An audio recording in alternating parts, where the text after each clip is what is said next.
ini yang jelas.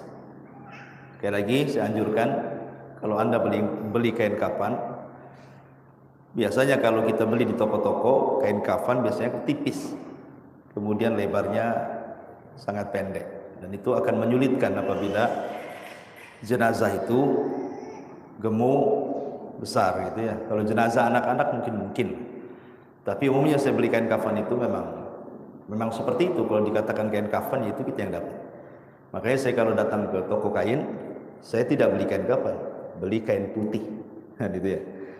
Kalau bisa yang lebarnya itu 1,5 dan tebal, sehingga ketika terkena basuhan air dia tidak nerawang kulitnya, tidak transparan kulitnya. Karena kain kafan itu tipis, kalau kita kafani mungkin tidak terlampau airnya, tidak waktu dibasuh dengan anduk itu tidak menyerap, sehingga masih ada bekas air mandi si mayat. Itu kadang-kadang nerawang transfer ke kulitnya kan, karena tipisnya kain kafan. Makanya kain kafan terus tebal, lebar, ya kan? Nah, makanya siasati saja kalau beli kain ke toko kain, bilang aja kain putih gitu ya. Ini satu kain kafan. Yang kedua kapas. Ya, kapas ini juga penting. Kemudian yang ketiga kapur barus yang sudah ditumbuk halus atau tumbuk sendiri. Kemudian yang keempat minyak wangi, ya, minyak wangi atau yang semacamnya untuk wangian. Nah, itu yang diperlukan ketika mengkafani mayat, ya gunting itu sudah jelas, ya kan. Baik, kebetulan di tempat kita sudah ada kain kafan. Yang pertama yang harus dilakukan adalah pembuatan tali dulu. Ini tali ya. Tali ini bisa dibuat ganjil, bisa 3, bisa 5, dan bisa 7.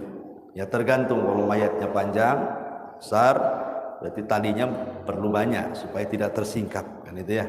Kalau talinya sedikit kan nanti yang sebelah sini tersingkap. Idealnya sih 5 atau 7 lah. Kita ambil yang 5 saja. Jadi pertama yang harus dilakukan adalah letakkan tali dulu. Coba satu orang bantu. Nah, ini letakkan tali 1, kan? Kemudian 2, agak rapat sini, oke. Kemudian 3, oke. Kemudian 4,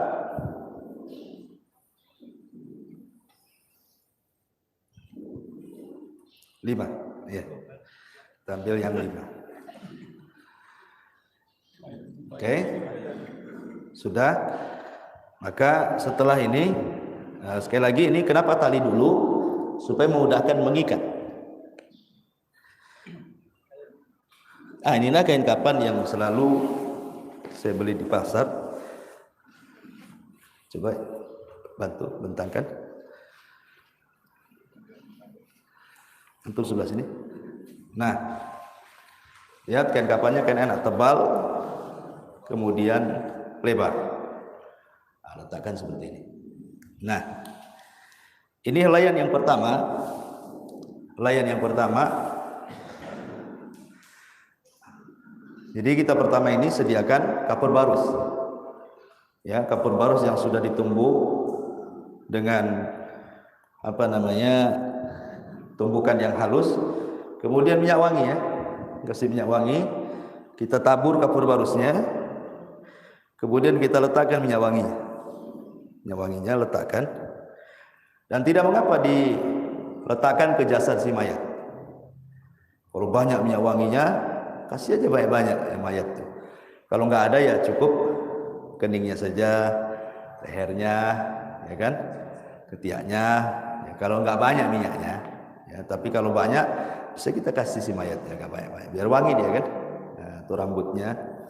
Intinya bawa kain kafan, letakkan kapur barus, kemudian minyak wangi. Ini satu helai. Baru kemudian ke helaian yang kedua. Oke. Kalau seandainya kain kafannya qadarullah memang agak tidak lebar, maka jangan ditaruh seperti ini. Kalau ini kan lebar enak nih, kita bisa naruh, tapi agak sedikit ke seperti ini. biar menjadi lebar ya. Kalau qadarullah kain kafannya tipis ataupun kurang lebar, maka dibuat kayak gini caranya. Tapi kalau lebar ini bisa ditumpuk, ya nggak masalah. Ini juga layan yang kedua sama, kasih kapur barus, kasih yang biasa. Nah, kasih kapur barus kemudian minyak wangi sama juga. Ya. Nah, baru yang terakhir, nah taruh tengah ya. Nah, inilah kain kafan aslinya kan, tengok tipis. Nah, kemudian kurang lebar, jadi susah kita mau ini. Taruh tengah. Nah, seperti ini. Sama dikasih minyak wangi dan kapur barus yang sangat halus, baru kapas. Ini kapasnya. Nah, ini kapas.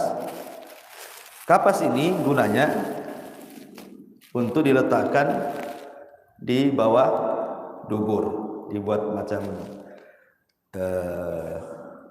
supaya ya qadarullah kalau seandainya ada yang keluar atau apa kan, maka dia tidak langsung menyentuh kain kafan. Dia akan ke sini dulu kan, ke ini. Jadi intinya nanti kotor pula maksudnya. Ini terbang kemana? Intinya bahwa kapas ini saya tunjukkan aja. Gunakan untuk alas ini ya, pantat si mayat ya. Jadi digunakan untuk alas pantat si mayat. Yaitu gunanya bisa juga nanti agak lebar, nanti ditekuk untuk menutupi dakar dia ya, kemaluan depannya. Jadi untuk menghalangi dubur, nanti kalau sudah dibentangkan bisa kita lipat ke depan. Jadi dia bisa nutup dubur, bisa nutup kubul. Makanya agak lebar kapasnya ya. Nah, kemudian digunakan untuk alas ini juga leher. Ya kalau mau kain kapasnya banyak, alhamdulillah. Kalau banyak sekali bentangan aja. Kalau kapasnya banyak ya. Ya kalau kapasnya kan kadang kita nggak banyak kan. Kalau nggak banyak ya untuk itu aja lah, dubur kubur saja ya. Kemudian untuk leher saja. Nanti dulu, ini kan masih teori dulu. Nah, baru setelah ini baru tafadhol sini. Iya.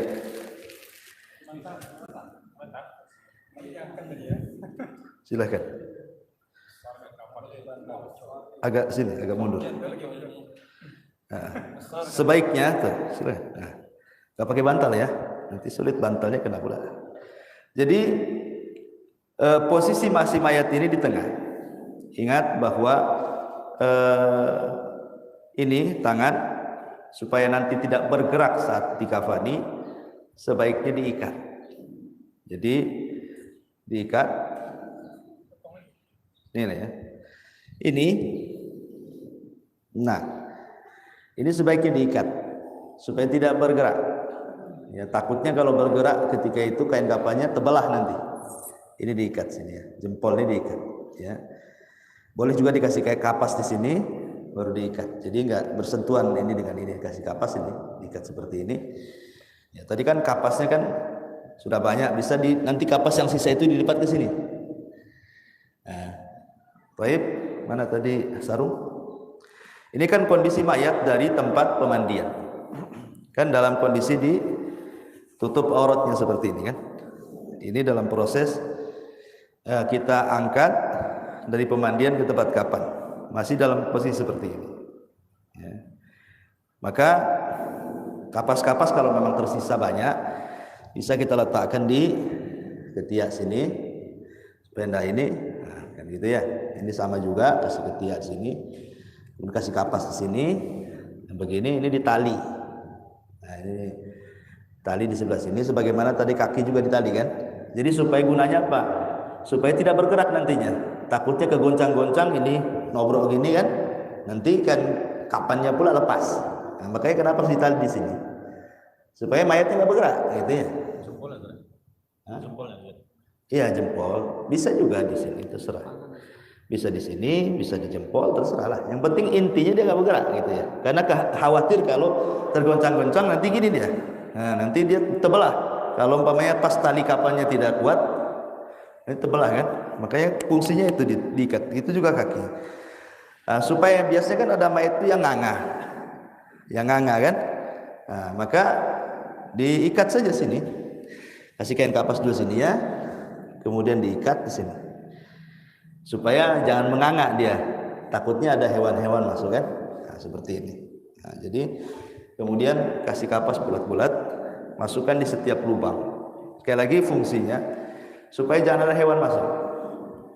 Kasih kapas, kasih sini hewan. Ini ya. Intinya jangan sampai ada lubang supaya nggak masuk hewan-hewan di situ. Baik, sampai di sini. Baru sekali lagi sebagaimana memandikan juga didahulukan dari yang kanan, maka ketika mengkafani pun dari yang kanan sebelah situ. Sebentar dulu. Nah, ini posisi sedekapnya Ustaz. Kanan kiri di atas sama aja. Begini sama aja kanan. Kayak orang sholat. Orang sholat kan kanan dulu kan. Berubah sendiri. Alhamdulillah paham. Ya. Jadi begini dulu ya. Nah, ini jangan dibuka dulu ya. Anduk ini jangan dibuka karena masih nampak aurat. Ya biarkan dia di situ. Jangan dibuka. Sebab kalau dibuka nampak aurat. Baru nah gini.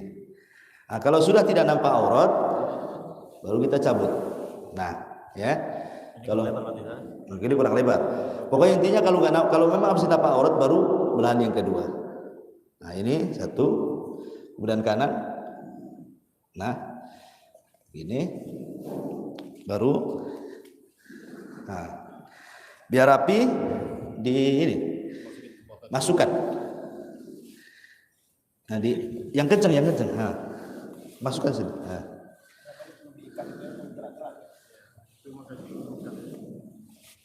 Oke, biar rapi gitu kan. Nah, situ bantu. Oke, nggak usah di sini dulu, kalau nanti kepalanya ini. Nah, biarin aja kepalanya. Dilipat dulu ke dalam.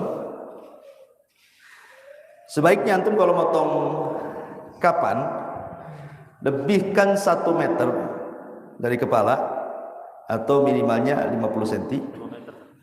Nah, juga lebihkan 1 meter dari kaki atau minimalnya 50 cm. Ya, supaya untuk bisa ditekuk nantinya. Nah, coba gini. Satunya lagi, ikat. Nah, seperti ini ya. Jadi kenapa harus dilebihkan di sini? Kayak mermaid ya. Nah, supaya kita ini tidak jadi pocong di sini ya. Takutnya kalau pocong ini nanti dia lepas talinya kan. Nah, tapi kalau kita ikat seperti ini aman, nggak akan lepas. Nah, diikat seperti ini kan, aman dia. Kenapa harus dilebihkan tadi? Supaya ini, dan kalau bisa ini jangan ditali mati ya, tali hidup saja. Buka, ya, nah, seperti ini. Nah, ini kenapa dilebihkan seperti ini? Nah, coba bantu Pak Supyan, ikat. Nah,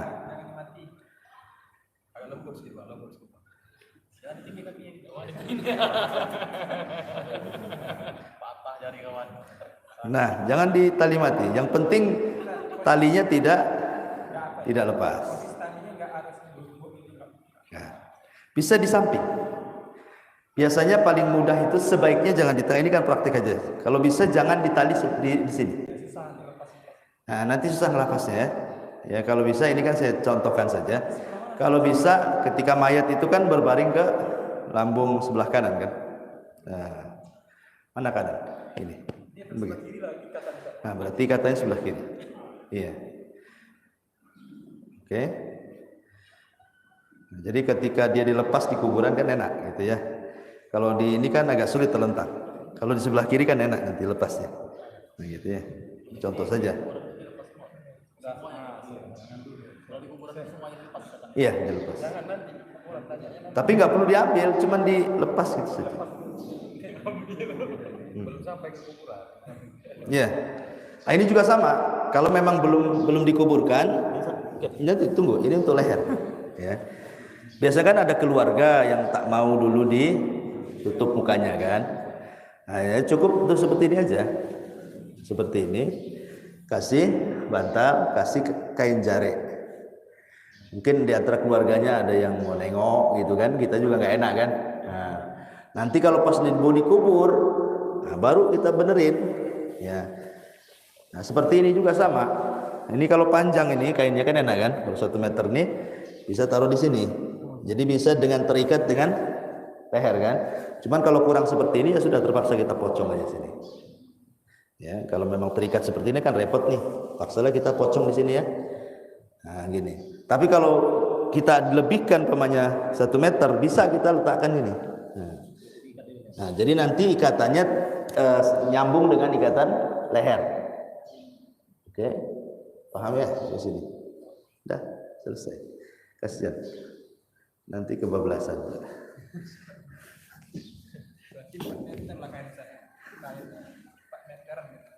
Ya makanya kan sebelum memotong, antum ukur dulu mayatnya. Ya, kayak Pak Sufyan mau buat jendela kan diukur dulu.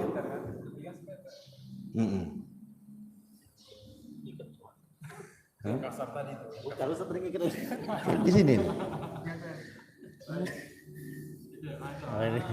Enggak lah, enggak ada yang mati katanya. Oke.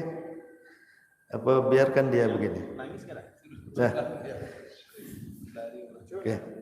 Kasihan.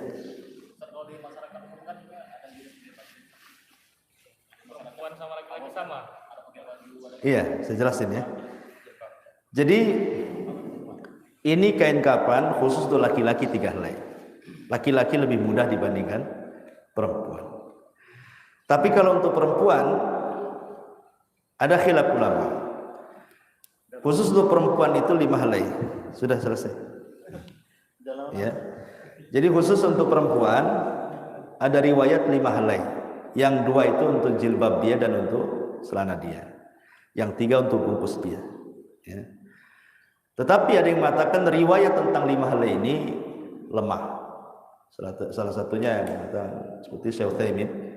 Sehingga kafan laki-laki sama dengan kafan perempuan 3 helai. Tapi dalam mazhab Syafi'i disunahkan 5 helai. Ingat bahwa ini tidak terbatas laki-laki 3 helai, perempuan 5 helai, tidak terbatas. Ini sunnahnya. Kalau memang kain kafannya seperti yang saya katakan tadi sudah nggak lebar, tipis, maka boleh ditambah. Bagi laki-laki bisa ditambah, bisa jadi 5 helai, 7 helai. Kalau memang nggak bisa bungkus masalahnya kan, ini tipis, kurang lebar, gemuk pula yang mati kan. Nah, maka bisa 5 helai bisa. Makanya kalau kain kafannya lebar kemudian tebal, cukup 3 helai bisa mengikuti sunnah Nabi kan gitu. Tapi kalau memang tidak cukup, maka terpaksa ditambah, nggak masalah. Mudah saja. Intinya sebenarnya kain kafan itu adalah menutup aurat mayat. Itu intinya. Ya, kenapa kemudian ada kain kafan? Itu untuk menutup aurat mayat. Sebab kalau saklek 3 helai, sementara mayatnya besar, dilipat sini masih nampak. Nah, itu kan maksudnya tidak kecapai bahwa kain kafan itu tujuannya adalah untuk menutup aurat si mayat. Makanya ketika di zaman Rasul ada seorang sahabat namanya Mus'ab bin Umair radhiyallahu anhu. Orang kaya padahal orang tuanya. Tapi dia tidak meninggalkan satu kekayaan sedikit pun. Sampai kain kafannya kurang. Kalau ditarik ke kepala, kaki tampak, ditarik ke kaki, kepala pula tampak. Ya Mus'ab bin Umair itu. Ya. Sampai ketika meninggalnya arsy Allah bergetar karena dia tidak meninggalkan apapun, meninggal dalam perang. Jadi akhirnya mana yang harus ditarik? Yang harus ditarik adalah kepalanya, tarik kepala, kakinya dikasih dedaunan, ya, kemudian dikuburkan. Jadi ada seorang sahabat seperti itu. Wallahu a'lam. Saya kira simpel lah, mudah lah. Baik, selesai. Subhanaka wa bihamdika asyhadu an la ilaha illa anta astaghfiruka wa atubu ilaik. Allah ta'ala. Assalamualaikum warahmatullahi wabarakatuh.